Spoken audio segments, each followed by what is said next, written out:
দীর্ঘদিন ধরেই রাজধানীর এভারকেয়ার হাসপাতালে ছিলেন নিবিড় পর্যবেক্ষণে। টানা অসুস্থতার সাথে লড়াইয়ের পর না ফেরার দেশে পাড়ি জমিয়েছেন বিএনপির চেয়ারপারসন খালেদা জিয়া। তার মৃত্যুতে শোকে স্তব্ধ পুরো দেশ। শোক জানিয়েছেন রাজনীতিক, বিভিন্ন দেশের রাষ্ট্রপ্রধান থেকে শুরু করে বিভিন্ন আন্তর্জাতিক সংস্থাও। এমন পরিস্থিতিতে জাতির উদ্দেশ্যে ভাষণ দেন অন্তর্বর্তী সরকারের প্রধান উপদেষ্টা অধ্যাপক ডক্টর মোহাম্মদ ইউনূস। মঙ্গলবার দুপুর 12টায় জাতির উদ্দেশ্যে দেওয়া ভাষণে প্রধান উপদেষ্টা জানান, বিএনপি চেয়ারপারসনের মৃত্যুতে বুধবার থেকে শুক্রবার পর্যন্ত 3 দিনের রাষ্ট্রীয় শোক ঘোষণা করা হয়েছে। এছাড়া বুধবার সারা দেশে সাধারণ ছুটি থাকবে।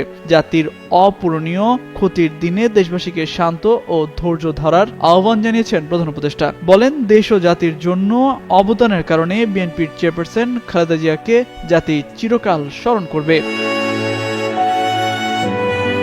এর আগে মঙ্গলবার সকাল 6টায় রাজধানীর এভারকেয়ার হাসপাতালে চিকিৎসাধীন অবস্থায় শেষ নিঃশ্বাস ত্যাগ করেন খালেদা জিয়া। এই সময় তার পাশে ছিলেন ছেলে তারেক রহমান, তারেকের স্ত্রী জুবাইদা রহমান, মেয়ে জাইমা রহমান সহ পরিবারের সদস্য ও বিএনপির মহাসচিব মির্জা ফখরুল ইসলাম আলমগীর। খালেদা জিয়া দীর্ঘদিন ধরেই নানা অসুস্থতায় ভুগছিলেন। চলতি বছর 7 জানুয়ারি লন্ডনে খালেদা জিয়াকে চিকিৎসা দেওয়া হয়েছিল। তার স্বাস্থ্যের অনেকটা উন্নতিও হয়েছিল, তবে নানা রোগে, জটিলতা ও শরীর মনের ধকল সহ্য করে তিনি দুর্বল হয়ে পড়েছিলেন। সবশেষ গত 23 নভেম্বর তাকে রাজধানীর এভারকেয়ার হাসপাতালে ভর্তি করা হয়েছিল।